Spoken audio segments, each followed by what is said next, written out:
Well, it's impossible to see a stop to this at the moment. It seems to be in full bore, continuing broadening and deepening repression of political, cultural freedoms and personal freedoms, of course. But also there's a re-socialization of the economy. The whole, if you put it together, you've sort of got a reactionary socialist type flavour emerging.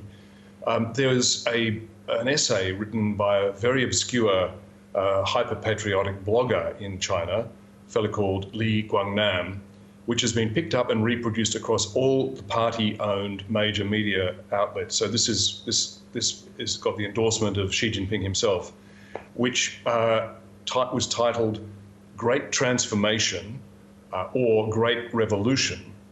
And the key lines are that we're going to wash away all the dust. There will no longer be, the capital markets will no longer be a paradise for capitalists to get rich overnight. The cultural market will no longer be a place for effeminate stars, and the press will no longer be a place for the adulation or worship of Western culture. And that sort of seems to be the overarching reactionary socialist theme, great transformation or perhaps great revolution. Yeah, that is really fascinating. So it seems like it's much more than just shutting down cults of personalities other than Xi Jinping, which is what it sort of looked like at the start. Do you see this as a very broad re-education and, to your point, socialization of China? Yes, because it's also attacking, so on the left, if you like, you're attacking portrayal of men in a non-masculine way, but there's also an increasing crackdown on LGBTQ culture, people. There's very specific rules about who can appear on TV as either a performer or a guest. It was 3 years ago that the Chinese government first banned men in prominent positions like sports stars or singers wearing earrings or tattoos. Well, now effeminate men are banned. Some universities have been asked to compile lists of their LGBTQ students and to report on their activities to the central authorities. So you've got all that going on in the cultural sphere, but you've also got in the economic sphere at the same time, Xi Jinping has introduced a policy which he calls the era of common prosperity. And that seems to flag, well, it does intend a wealth redistribution across the country. Xi Jinping has said that the regulation of excessive salaries has to occur, and there has to be a redistribution of wealth. Now, that's pretty interesting because, obviously, like the rest of the world, China's had a COVID-imposed economic recession. It was bouncing back pretty strongly, but that's now fallen in a hole again. So perhaps what we see here is Xi Jinping taking a necessity and trying to turn it into a virtue. When growth collapses, breaking the long-standing implicit construct, political social construct, where the people support the party in return for which the party has to allow people to get richer and get ahead.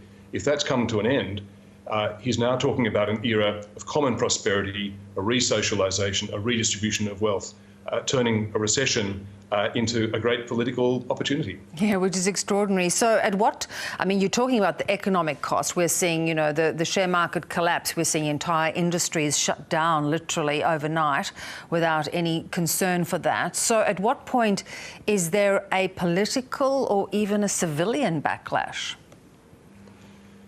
That's the great unmeasurable and great unknown in China, simply because of the rigour with which the authorities have managed to tame, manage, censor and direct not only the internet and the press, of course, and TV and movies and the entire realm, but increasingly cracking down on every type of expression. So even if there were some sort of popular backlash, how does it take expression?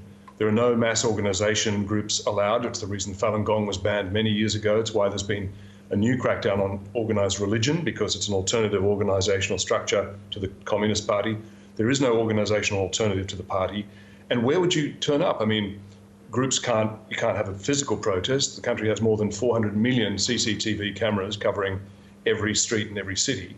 What about online? Well, that's strictly controlled. And how about this for a potential slam dunk for totalitarian, digital dictatorship, people are calling it, when the Chinese authorities are now experimenting. There are pilot programs going on in several cities, trialling an e-currency or a digital currency, which would be the same thing as the state-controlled, monopolized currency.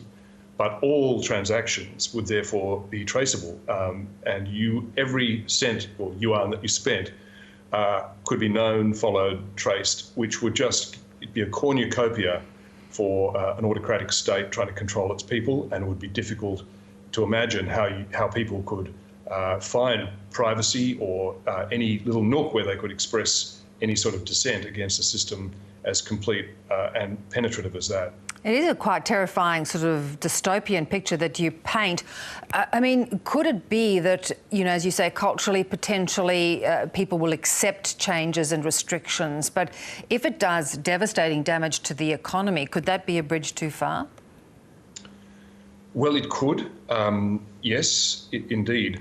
Xi Jinping, one of the reasons that he's doing all this, of course, is that even though China doesn't have elections and doesn't have electoral democracy the way, of course, we do, they still have politics, and they have a lot of politics, and it's a big system. So Xi Jinping is running for his third term as president, something which was forbidden until he took power and changed the constitution to allow himself to run for unlimited numbers of terms. Next year, he'll be at the end of his second 5-year term, and he'll have to go before the party to be endorsed for a third term. So that's a big ask in a system where that had previously been banned. So he's campaigning. This is a campaign, a political campaign. And even if there is, as you say, the very real prospect of further damage to the economy, because this is terrifying the entrepreneurial class, the investor class. A lot of foreign capital is now leaving or will refuse to go back into China because of this sort of imperious, erratic type of regulation. But even if there is a downturn, the political trick here is where you lay the blame.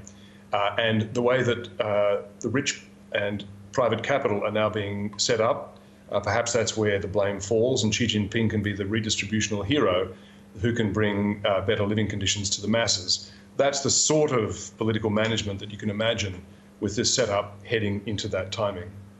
Great to talk. So fascinating. Thanks so much, Peter. Pleasure, Beth.